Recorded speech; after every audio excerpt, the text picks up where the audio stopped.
Welcome to Club Fitting Chronicles. Hello and welcome to another episode of Club Fitting Chronicles. I'm joined here with Gene. Hey Josh, What's hear you going were out on? on the golf course. Yes, I was. Today I shot a nice little 1 under par, little mediocre round. For many people that's a really great accomplishment, so I'm not trying to sound ungrateful, but there was a few putts that should have dropped today. I will say that. Yeah, I was out there too, and I had a couple of those. I didn't hole out like I did the other day on number 9. You know, Bill had just got done telling me he had holed out the day before on number 7.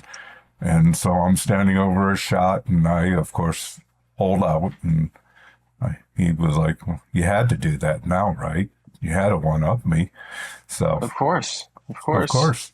But you have to talk everything into fruition. You have to talk it into existence. So Yeah. I think that's my new game plan. The bad part was my birthday is August 27th. So all of you listening, you missed it. I was playing golf on August 26th. I was still 66 years old. I was standing on the 18th tee at Las Colinas. I was 5 under par. So I need a par for 66. They have the tees way back. It's playing 400 yards. It's playing into the wind. I crush a tee shot. I have 250 in. Or I hit the 250. I have 150 in. I hit a little knockdown 6-iron because the winds were really gusty that day.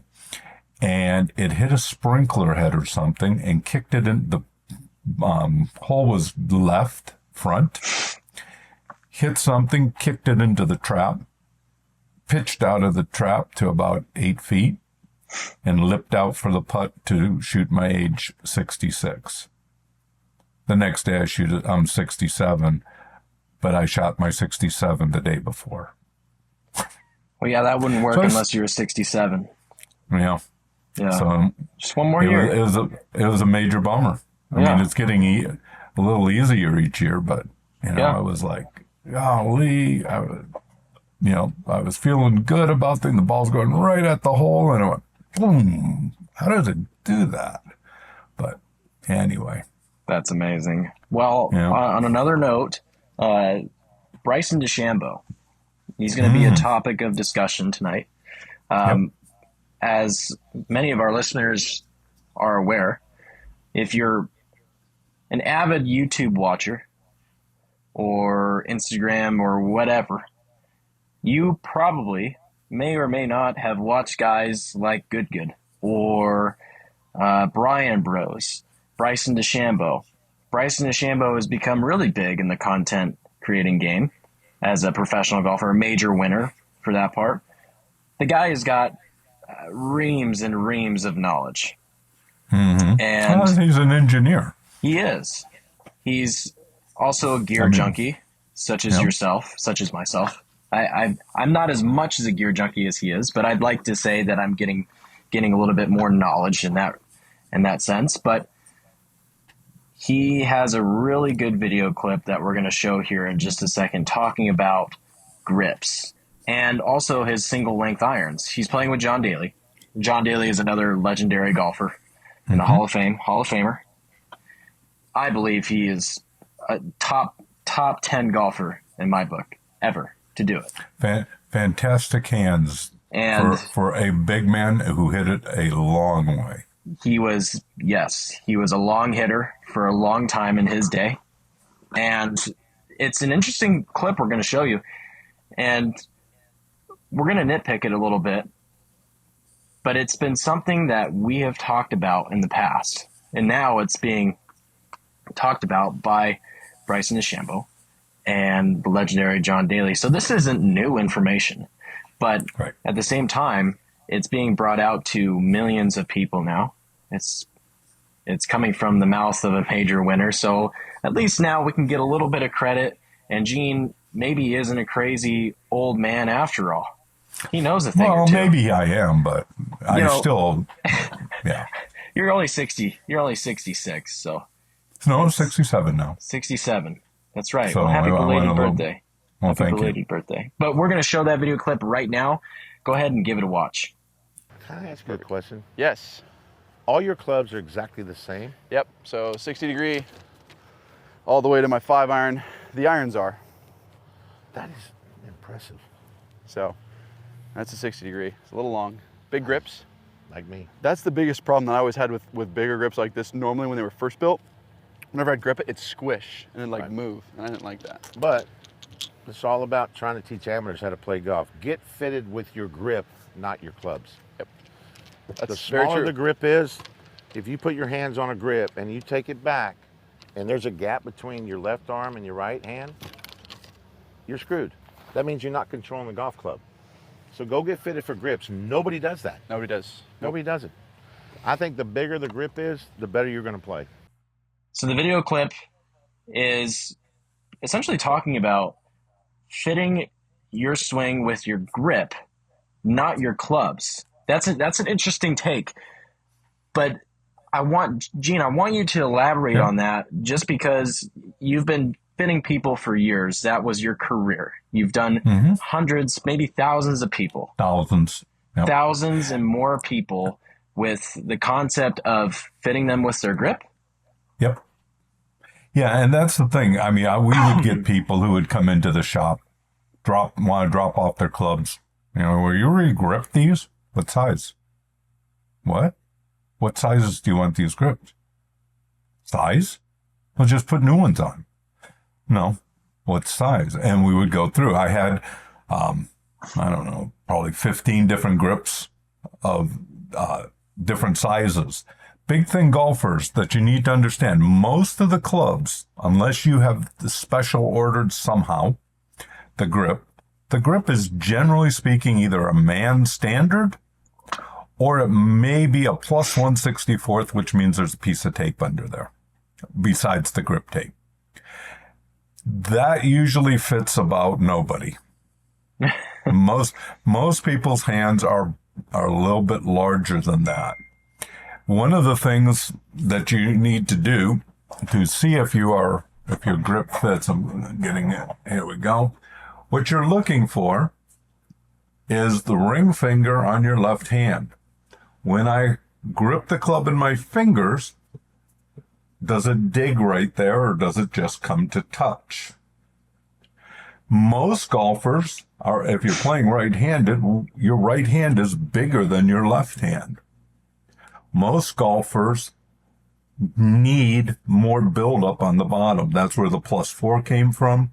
I'm not a huge believer in the +4. For a lot of people, that's just a little bit too big. But 90% of the time, I add an extra wrap of tape. I put my hand on the grip and go, okay, from here down, we're going to put an extra wrap, maybe an extra 2 wraps if the person's hand, because I would have them match up their hands with themselves. And you'd see that, okay, it's just a tad bit bigger. And this is already a tad bit smaller. Why are you putting a tad bit bigger on a tad bit smaller and leaving it smaller? So, ring finger. On the other hand, what you're looking for, you don't want your fingers digging into your palm again. Should just come to touch or almost come to touch. Yeah. That's how you can tell if the grip is in a good size for you. The other thing, the easiest way to know if your grip size is good, if you've been playing more than 15, 20 rounds of golf and there's wear marks on them, they don't fit you. You're moving your hands. And the reason you're moving your hands is simply because the grip is not the right size. You're re-gripping somewhere in your swing. Either you are, if the grip is too small, tendency is people will go this way around clockwise or counterclockwise on the grip, and that causes you to hook it a little bit left. A lot of times, roll your hands over, and if the grip is way too big, most golfers go clockwise with their hands, trying to get their hand around it, and that leaves the face open. It's not the size of the grip, generally, it's the re-gripping of the grip, trying to hold on to it, because you're making a violent move. You're trying to swing something, think of a baseball bat. And if you can't, if you're squeezing it and it's the size of a pencil and you're trying to swing through that, are you going to be able to do that comfortably? No, you're going to be holding on for dear life. Same thing with a golf club. It needs to fit. The other thing that you need to be conscious of is the material. You know, the technical term, the durometer. How hard, soft, tacky. The reason there's 6 trillion different grips is simply because everybody has a different need for feel, for the texture. For me, I love lambkin crossline black. I don't like the black and white one because I can actually feel the paint fill. It's a black grip that's painted, and I can feel that paint fill, and it doesn't feel comfortable to me. It's slippery feeling. But the black grip, I can feel each of the little bumps in the grip, the little texture things, and that gives me a great feel. You know, I'm looking at my 6-iron, and I probably re-gripped this 4 years ago. And there's the wear mark. And I have to really look hard to find it. Incredible. And how many rounds of golf have I played?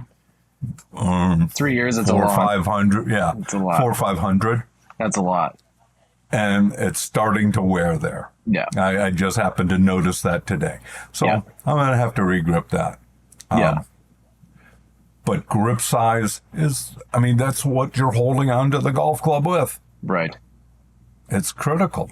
You know, Right. I don't know that everyone needs a baseball bat or a telephone pole like Or a Bryson. jumbo. Yeah. Yeah. You know, my hands, I have a hard time swinging something that big. Right. It feels good just to hold it, but it doesn't feel comfortable to swing it. Right. My hands don't stay on it. I can't get my fingers. And the other thing to remember, a lot of you grip the club incorrectly. You put it in the palm of your hand Yeah. and then close it. And if I do that, notice, Yep. in fact, I'll go up here to the end. I'm digging into my palm. Yep. If I'm going to grip it in my palm, I automatically need to have a bigger grip.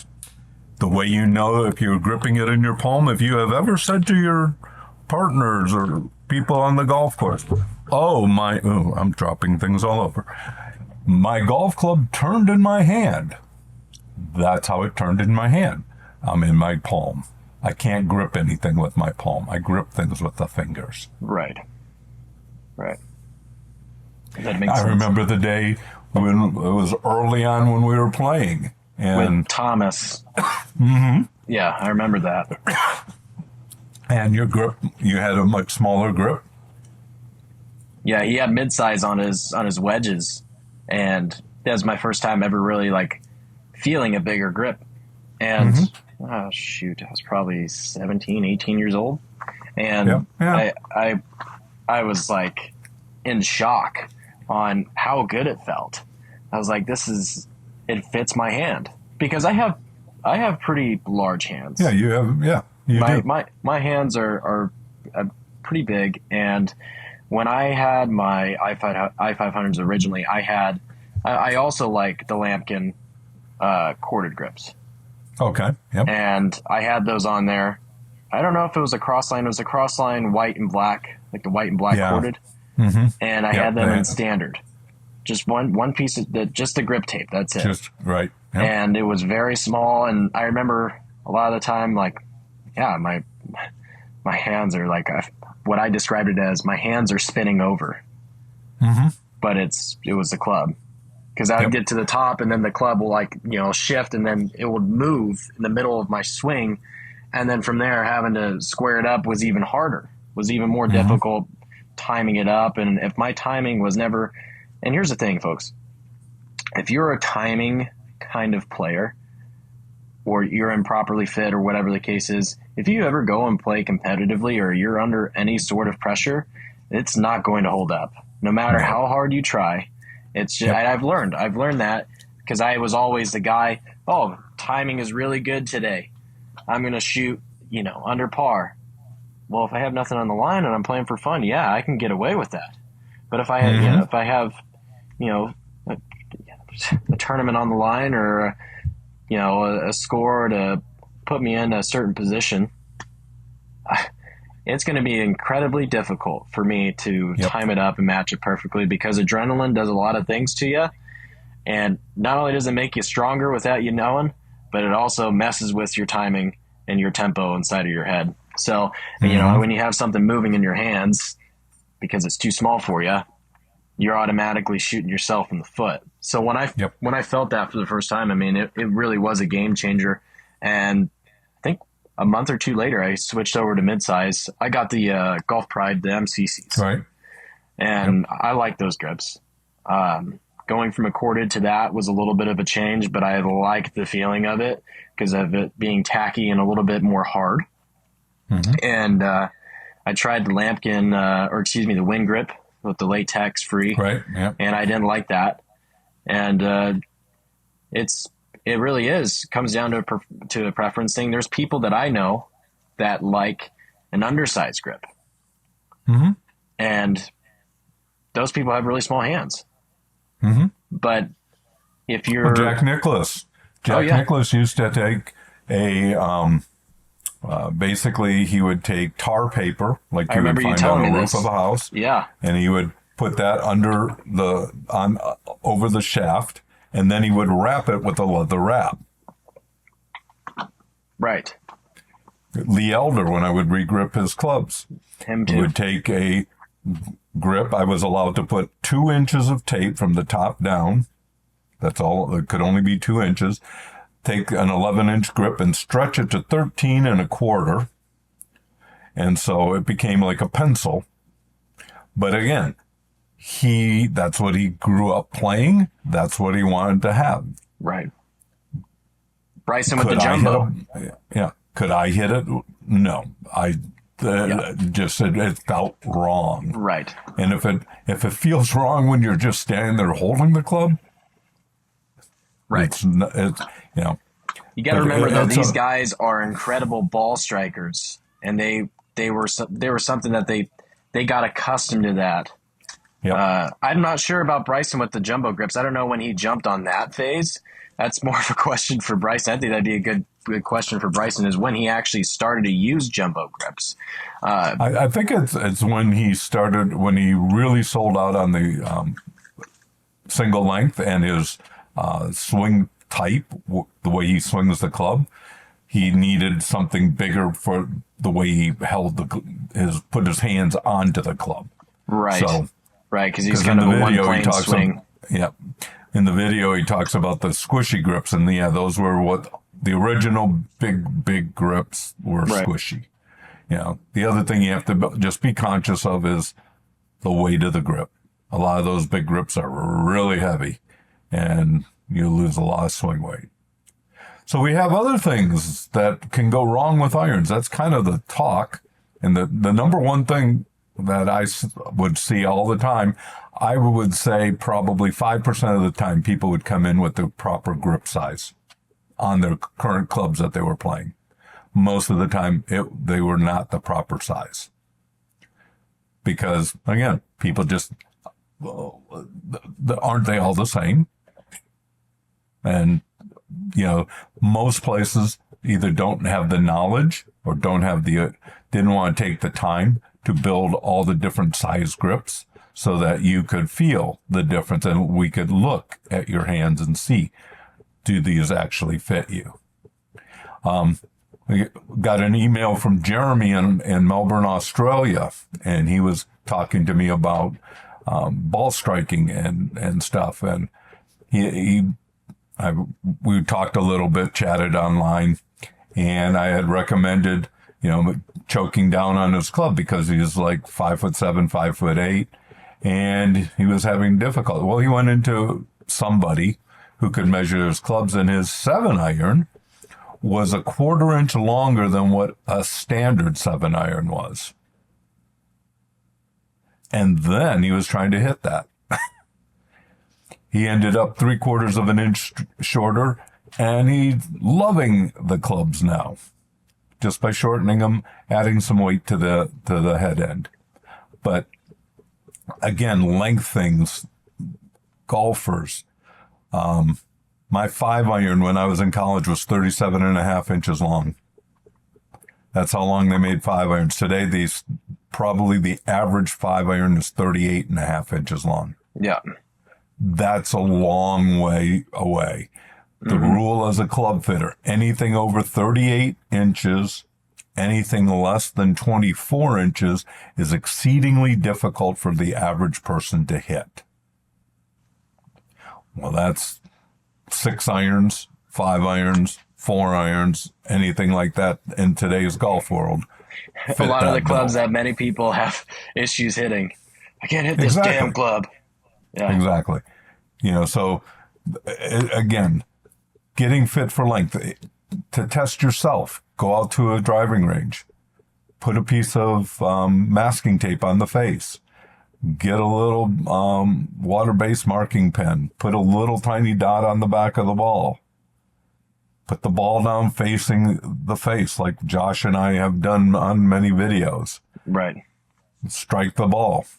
It will show you where you're hitting it on the face. You do need the tape. You can't go straight to the face because the iron face just doesn't show up. The ball striking is hard to see, but seeing it on the tape, and you can also see the imprint where you've hit it. Right. Hit 2 or 3 shots with the same piece of tape, especially if you have a dot. Where's the dot going? Is it staying put, or is it all over the face? If it's all over the face, chances are it's too long. It's amazing how much that little bit extra length, we've talked about with drivers, the average tour driver, 44 and a quarter. Average store driver, 46. Well, why don't the big guys play the big long drivers? Because they can't hit the fairways as often. Even if you're playing the IQ driver and getting trophies like Scotty and Nelly. Colin must not be a good golfer because Colin Morikawa plays that same driver and he is not finding fairways. But if you just watch the way they stand, you can tell the driver's shorter. They're not standing with their, 8 feet away from the golf ball, holding on to the golf club like when I go to the golf course and see the average person. Thoughts about length?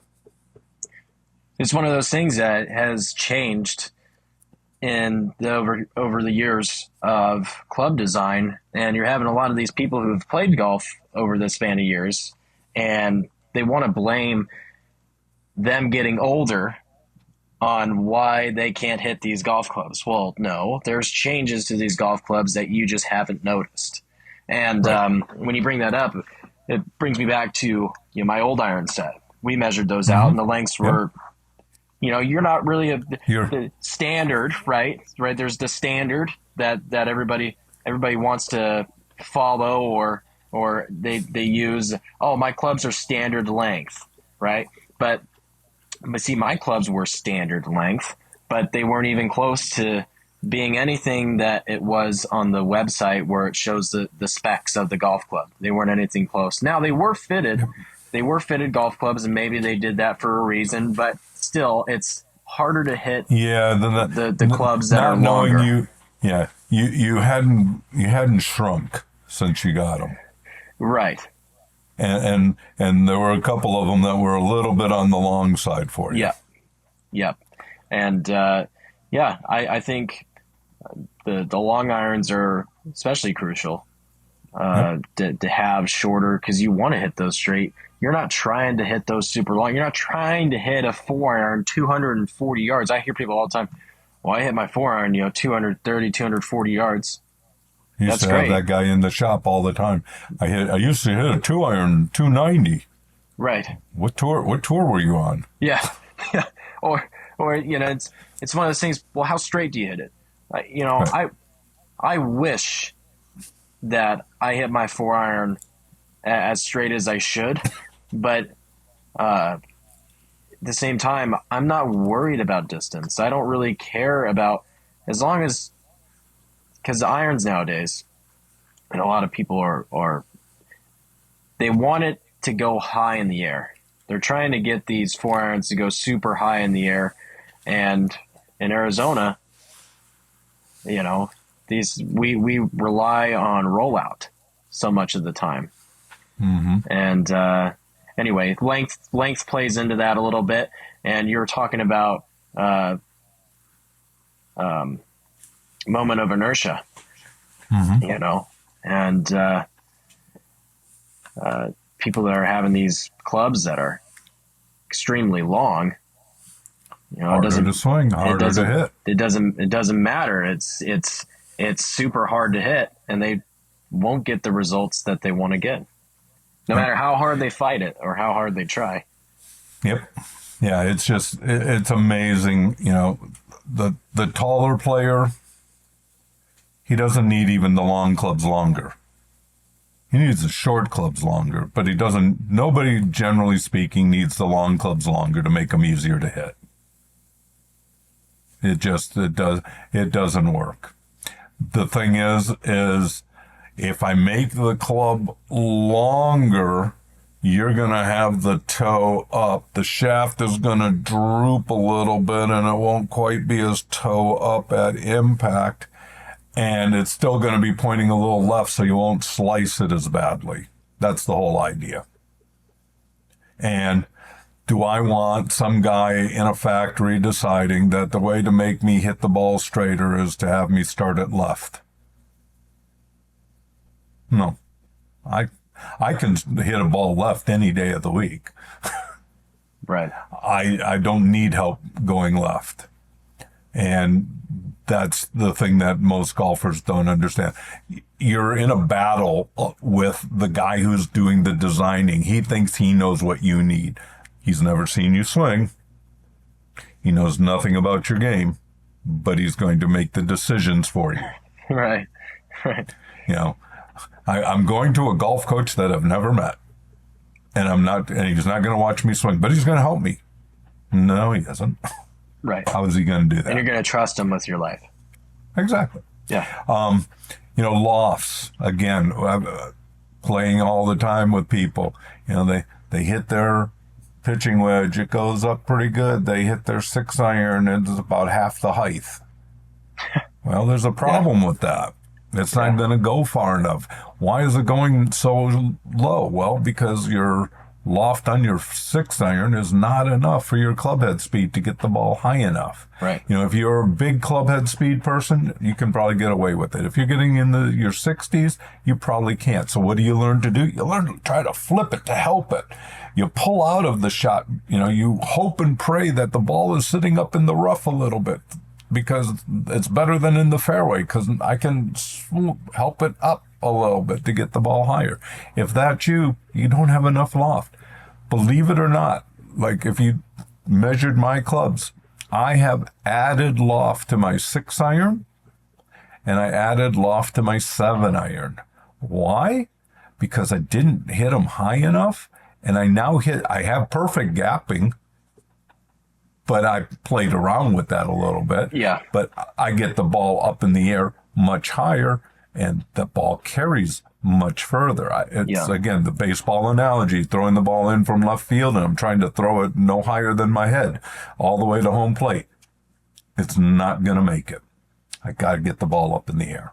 Right. And how many balls do you think stop coming into the green at a 11-degree angle? Yeah. You know, if you have the opportunity to be on a track, man, if that ball's not coming down at, you know, at least somewhere in the mid-30s, Yeah. is not, you're not going to be able to stop skid. it. Yeah, I mean, Right. you're going long all day long. Right. And you can't play short if there's a trap in front of the green. Right. And now Or what do let's you say do? it's wet and rainy. Right. You know, you're just going to find yourself having a lot of mud balls. Yep. You know, so loft is the critical thing. Head design, one of the things that most golfers don't understand. They'll talk about, you know, low center of gravity. Yeah. Look at the height of the toe.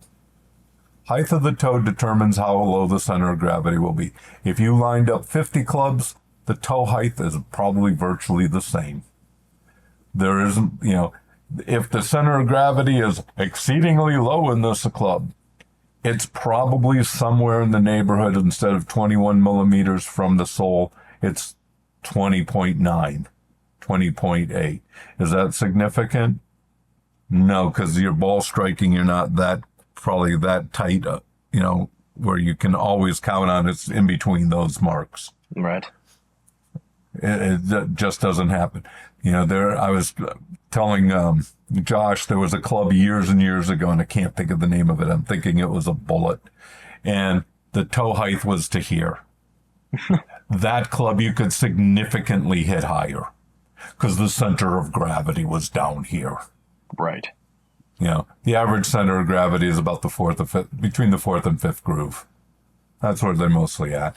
Even if they have tungsten weighting down here, think about the size of the head and the amount of metal that it took to make that head and how much that tungsten weighs. Let's say you got a 6-iron. A 6-iron roughly weighs, say, 262 grams.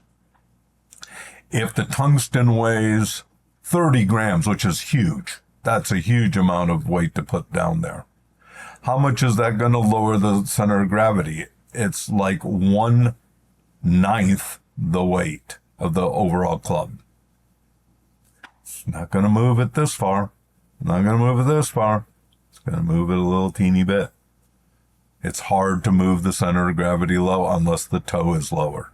If the toe isn't lower, the center of gravity is not going to be significantly lower. Shaft weight. Josh and I were talking. We know a teaching pro out at Meadowbrook, and he was talking. I was talking with him the other day, and he was telling me how he's just striping it because he went from like 100-gram shafts to 130-gram shafts. Now, again, this is a teaching pro. This is a pro. He's a player. He knows what he's doing. But he didn't realize how much the weight of the shaft mattered. Now, I'm not telling you you need to go out and get a 130-gram shaft. But I am telling you it really matters how much the shaft weighs. Yes. It plays a significant difference. Or even adding a little bit of weight. Yeah. It is amazing. I have never had a fitting where, like today, if I'm helping somebody, I'm meeting them out at Las Colinas and I bring my bag of clubs and I watch them swing a little bit with their club and, I make some judgments right away. Okay, which direction do we need to go from this club? I've never had somebody who we haven't found a remarkable change as we changed weight in their ability to hit. Remember the day when we were working? It wasn't like you got used to hitting it near the center. It changed. Yeah, it just happened. And that's, yeah, it's not like, well, if I swing 400 more times, I think I could get used to this. Yeah. It will feel different. I guarantee if it's way different than what you're used to, it will feel different. But your ability to repeat will automatically change. It's amazing how, but golfers, no, it's not the Indian. It's the Indian. It's not the arrows. No, if the club weight is wrong, I went out the other day. I'm usually pretty good with a lob wedge, right? You've played with me. That's one of my go-to. I love, if I can get a shot from 75 yards in, I'm thinking, okay, I got a good chance for a birdie. I'm going to get this close enough. I brought out my old Mura wedge with a dynamic gold spinner shaft, 135-gram shaft. And I was laying the sod over the ball. And then I grabbed my current one with my 105-gram shaft, put it the same lie, stick it. Now, I love the look of the other head much better, but the weight of the shaft, I couldn't hit the ball. It's just wrong. Right. And it didn't matter how much I wanted to hit it well. I was excited because I had kind of misplaced the club and I found it. And I was like, oh, I got to take this out and see if I can still. No, but it's gone. I can't do that anymore. You know, the weight of the shaft matters. Swing weight matters. Yes. You know, again, probably the average golf club is probably D2. If it's in graphite, it's D0.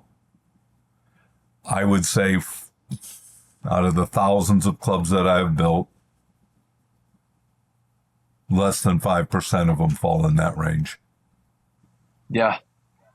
It's just, you know, if it's somebody, you know, I'm working with a teacher at school who, you know, a female range is in golf clubs, you'll find them from C2 to C7. But men's, basically, if it's in graphite, D0, maybe D1. If it's in steel, D1, D2. You look around and you go, how many, you know, you see everybody swinging exactly the same. They need the exact same stuff. That would be like going to a bowling alley and there's one ball. Right. Okay, whose turn is it to use it this time? Yeah. Yeah. You know, it makes no sense. Right. And again, that is something that you can adjust at any time. Yeah. Lead tape. How do you do it? It does. Most people get worried about where they put it. You're not putting enough weight on the club for it to really matter. Yeah, exactly. A lot of people were like, well, if I want to make the ball draw, won't I put it on this side? If I want to make the ball fade, it's like, unless you're adding 15 pounds of lead tape, it's really, and I encounter a lot of people who they see my irons, and if many of you don't know, I have a lot of lead tape on my irons, a lot on the head. Yep. I have 105 gram weight shafts in my irons. I have the Strixon ZX7s, the MK2s, and they're a high rated iron.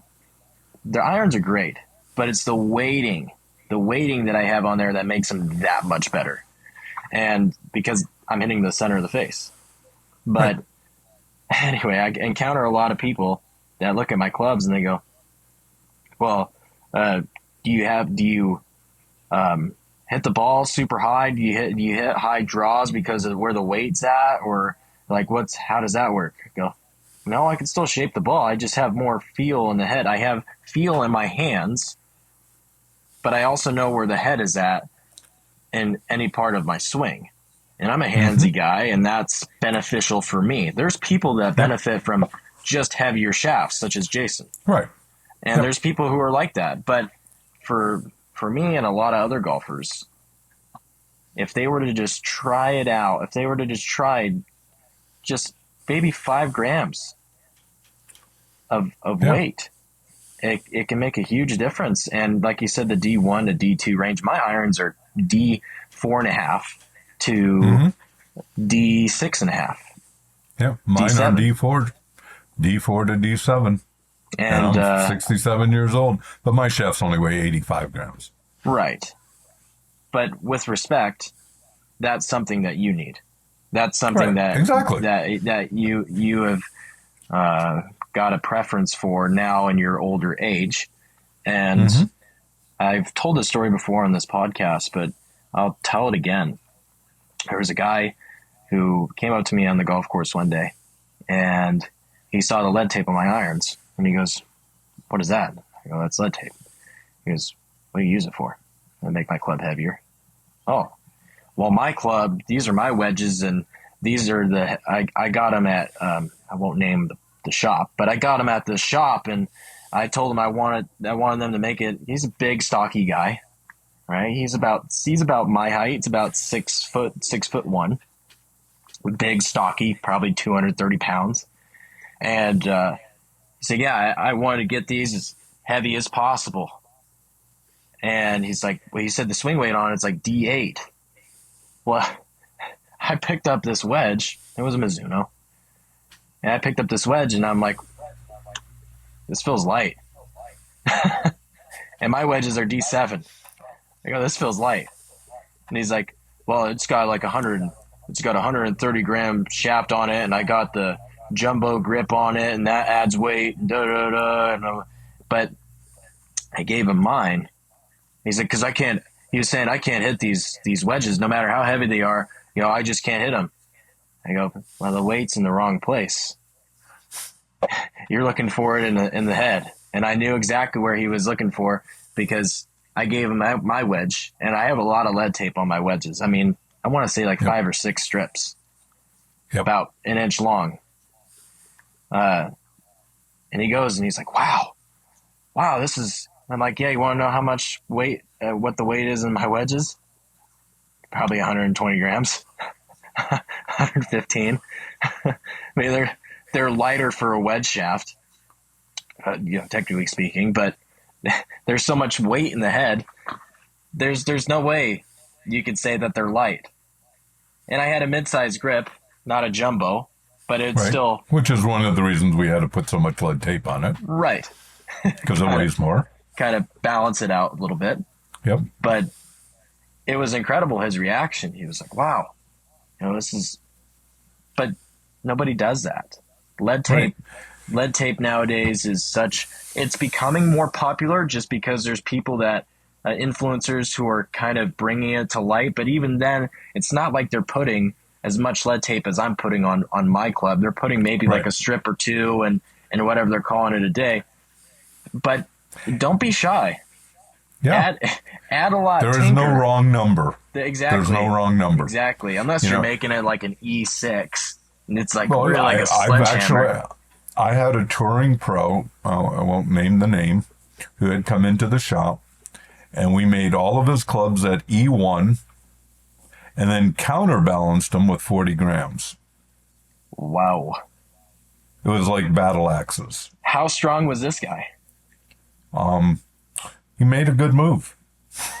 Wow. But that's what he needed. He needed, he needed the head heavy because he needed to know where his hands were. Yeah. So it was kind of, having to work both ends. Right. And that's what he needed. There is no wrong number. Yeah. Oh, my wife's phone is ringing.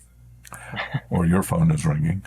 But anyway, the thing that golfers need to understand, you start off, if you got it, don't use the cellophane stuff. If it looks like, you could do this, wiggling it back and forth, that's way too light. You're going to need to shroud the club in it. Yeah, the best I found is 3M. 3M has the really heavy. Yep. Yeah.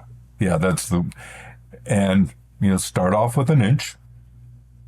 Put it, because that tape is that's good for about a swing weight in a quarter or so. Yeah. Put another one, hit ball. You will know when you get to heavy. Yeah. When you take off the last one. When it's starting to feel wrong, take off the last one. And put tape on the face, and you're looking for ball striking. Yeah. It doesn't matter where you put it, because again, remember, like in Josh's case with his wedges, his wedge head weighs 300 grams. Yeah. He added maybe 10. Is that significant enough that it's going to completely change the center of gravity? No. If he put 10 grams around the hosel, as far away from the center of gravity of the head as possible, wrap 10 grams around it, he may have moved the center of gravity 1/128th of an inch towards the heel. Is your ball striking that much that on center that's gonna matter? No. I can't hold my fingers that close together without them touching. It takes a lot to move center of gravity. The thing that I used to get a kick out of is people who come in with a 1/4 inch of lead tape on the toe of their driver. This keeps me from slicing. Well, first of all, if lead tape there was enough lead tape, putting it on the toe is going to help you slice the ball. Yeah. But if you thought that that's keeping you from slicing, wonderful. It's just you can actually feel the club head. Yeah. Yeah. So, flex, again, that was one of the things I was working with Jeremy on. Most golfers, the flex of the shaft, the thing you have to understand, flex is a meaningless term. because there's no comparison one golf club to another. They don't measure them the same. You can't go to their website and find out. For instance, my driver shaft, according to the UST website, is for somebody swinging between 80 and 95 miles an hour. If I look purely at the numbers, it matches up really well with somebody swinging 70 miles an hour. But it's really stiff in the tip, and that feels comfortable to me. And when I play something stiffer, it feels brutally harsh when I make contact. I'm not into brutally harsh. My club head speed, again, like today I had a couple of drives around 230 or so. So my club head speed's probably high 80s. But if I played a shaft that was that stiff and it's tip stiff, it feels too stiff. My iron shafts, my club head speed is high 70s with my irons. If I looked strictly at the numbers, it's about 60 mile an hour shaft. But again, I love the feel. If it doesn't feel like it's going wobbly and all over the place, how many of you, raise your hand, I'm going to count, how many of you out there in listening land like to feel harshness at impact? How many of you want to feel that vibration to your core? Like if you played baseball in the days of wooden bats and you took one off the fist when it was 12 degrees outside and the bees didn't stop stinging your hands for about a day. Nobody likes that. How many of you like to feel explosiveness coming off the face? Most people. Well, the stiffer the shaft, again, it tends to make it feel harsher. Most golfers do not hold the angle to the bitter end. They release the club a little bit early. You could be swinging 90 miles an hour, and I have fit many people swinging 95 miles an hour into a regular shaft because they release the club early. They're not putting a great deal of load onto the shaft. It feels better. You give them something that's, quote, in their swing speed range, it feels like I just put a stick of rebar down the middle of the shaft, and it is like, or poured cement down it. If the last one felt great, how much confidence do you have in the next shot? Everybody likes that. Right. If the last shot hurt, how much confidence do you have in the next shot? Right. And I shared with Josh before, his shafts are a little bit softer flex than he's playing a stiff. Yeah, a lot of people tell me I need an extra stiff, but I swing a stiff. Yeah. He has the club head speed, quote, for that. Right. But you love the feel of impact. Yes. And if something is if it's way too soft, you're going to know because it's going to feel like it's a noodle. Right, and there's a lot of whip to it. But a stiff, for me, it just feels like you said, a stick of rebar. And the feeling, it feels like I'm just cold, hard, thinning everything. Right. And what does it teach you to do? Swing harder. Right, and that's where you get out of control. Exactly. Golf is all about control. And if you're hitting the center of the face, it doesn't matter how hard you're swinging, because if you're missing the center of the face, the guy who's hitting the center of the face every single time is just automatically going to, exactly. Yep. I shared with Josh, there's a story, and I don't know that this is true, but I've heard it in a number of different places. Freddie Couples was playing with a 5-wood, and he loved this 5-wood. It was a favorite. He would, put it into the bag when it was appropriate at whatever golf course, until one day somebody told him it was a lady's flex. And that messed with his head. Yeah, I'm sure. But, I have had so many people who would come into the shop and say, yeah, I was hitting balls with my wife's clubs and they really felt great. Well, let's see, why would that be? Yeah, put two and Softer two together. Flex. Yeah. If a shaft is a little tiny bit soft for you or a lot of bit soft for you, you may, again, this is a may, hit the ball a little tiny bit higher, and a little tiny bit more right to left. How many people do you, if you hit a little draw and you're playing with the average person, how many people go, I want to learn how to hit one of those? Everybody. And it would drive me nuts, the number of people that try to, I got to get an extra stiff. Now, again, Cole rips at the ball. Yeah, he needs a stiff. He's got TX. He needs that Tour stiff. Now, a Tour stiff is not, or a Tour X is like rebar. But I could never. Swings. It's 75 grams, 80 grams, and it's like, yuck. Yeah. But we both hit the ball. We both hit the ball in the fairway. Both hit it straight. We both hit it around 300 yards, if not more. Yep. But it's two completely different, and that's what people think is conforming to normality. There's no such thing as normal. Everybody's different. Everybody's different. Yep. Find out the feel. The feel is important because that gives you, the confidence. Another thing to look at in an iron, this curvature here. The more curvature, the less contact that you're going to be making with the ground.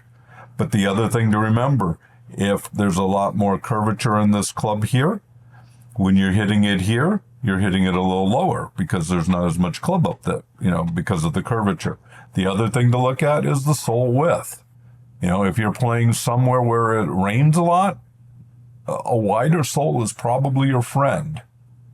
If you're playing here in the desert, a wider sole is your enemy because it's hard to, the ball looks like it's, sitting in the middle of the front edge of the face because of the width of the sole, and it's not a very comfortable feel.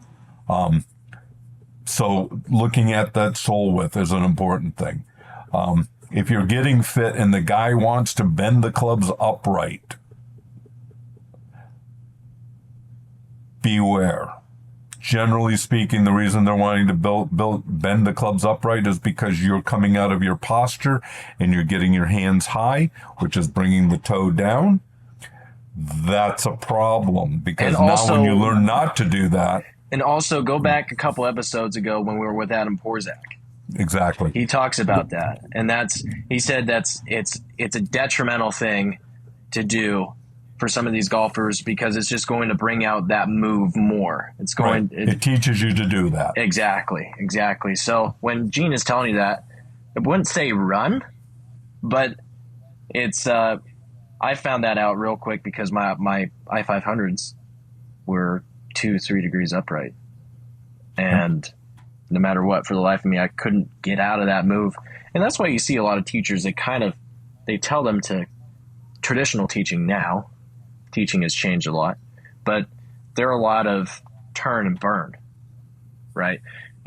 Get to the top and really rotate and shallow that club and get flat and staying down and through the ball. Can't do that with an upright lie. And if you do, bye left, Yep. So, that's huge. If you guys want to go and watch that episode with Adam Porzak, I think it was 3 or 4 episodes ago. Yeah. Yep. 3 or 4 episodes ago. And he talks a lot about that. Yep. Another thing that you need to understand, there's a limit to how fast the ball can come off of an iron face. If they're telling you that our club is superior, no, it can't be. Because that limit was reached by Tom Wishon back in about 2006 with an iron. So the technology has been around for a while. It's coefficient of restitution, CT time, whichever way you want to measure it. It's not in every club. Generally is going to be more expensive. It's going to be a face that's welded to the frame. But generally speaking, most well-designed clubs have that feature. So don't worry about, this one says it's going to go further. The other thing to understand is forged versus cast. I used to have there's a company, KZG, that would make clubs, and they had two clubs exactly the same. I think we just lost Josh. But the two clubs were identical. And I would go to my golf academy students and I would have them hit the two identical clubs, and I'd say, which one is forged, which one is cast? Because one was forged and one was cast. And the amazing thing, oh, hey, Josh. The amazing thing was 50% of the people guessed right on which was the forged club and which was the cast club, which tells me it was simply a guess. They couldn't feel. Clay Long had some wedges that he had made, and he went out on tour, and he was having people hit them and asking them what they thought of them. And tour pros, oh, I love this. This is really great. I love the look. I love blah, blah, blah, blah. He didn't tell them that they were 431 steel. They weren't forged. They didn't feel it. The ball is on the face for 5/10,000ths of a second. What you feel is transferred through the shaft, is vibrations from the shaft. Right. You can't feel if that's forged or not forged. Okay? The only benefit of forged, it's easier to bend. Yeah. If you need to make something flatter, you need to make something upright for some reason, easier to bend. But that's funny you say that, though, because they kind of throw that in to their marketing as if that's, like it's superior. It will make the ball go farther. It's harder. It's forged. The all new forged iron. And then everybody's like, oh my God, it's forged. Oh, take my money. Take everything. Yeah, exactly. Yeah. I know a lot of guys that are like that. Yep. The thing to think about, because usually they'll tell you that because it's forged, it's harder. Why do we have trampoline effect on a driver? Because the ball smushes less if the club face deflects in slightly, so the ball comes off faster. Well, wouldn't it be the opposite then? If the face is harder, the ball would come off the face slower. If quote, the reason to play the forged club is because it's forged. Last thing, before your brains explode, I get asked this question a lot. I hit a shot and it goes right or it goes left, and then it curves, or it just goes left, goes right. What happened? Well, what you need to understand with an iron, 70 to 75% of the starting immediate direction is where was the club face pointing. That's a teaching moment for you. The ball always starts right. It's because the club face is open. You can't feel the club face. Ball always starts left. Could be a number of things, including you can't feel the club face and you have the club face pointing left. With the driver, it's 80 to 85% starting direction. Where was the club face pointing? If the ball curves, let's say it's going to the left. The reason it's going to the left, the face is closed to the path that you're hitting. So instead of the face matching up and being square with the path, if it's square with the path, it might go left and it goes straight left. But if the face is closed to that path, it's going to start left and then curve left. The opposite is true if it goes right. Face is open to the path. Ball's going to go right. If I'm hitting a draw, generally speaking, the club face is going, the path is going to the right slightly, and the face is slightly closed to that. Ball will start on that path and then move back to the center of the fairway. But a lot of people think it's the shafts, the flex of the shaft. The starting direction is linked directly. It's not your swing path as much as where was the club face pointing. So with irons, again, if they're starting to get long and the toe is, up in the air and you're always going left with them, well, it could be, some of that is lie angle and some of it is other things. So I'm not sure if we're still on, but if we are, I'm going to say goodbye because Josh just disappeared and I'm getting a message saying there is no internet connection, and I don't know if that's true. So hopefully you learned something from this, again, send us some emails. I was counting the other day, and I've gotten about 1,100 emails through conversations with golfers around the world. So if you have questions, let us know if we can help. Tell some friends about us. Thank you, Frankfurt, Germany.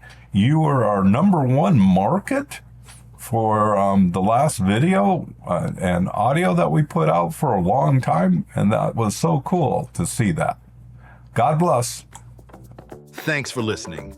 If you have any questions or comments, don't hesitate to email us. In order for us to continue equipping you with great knowledge and content, consider blessing our show financially by checking out the links in the description below. See you next time on Club Fitting Chronicles.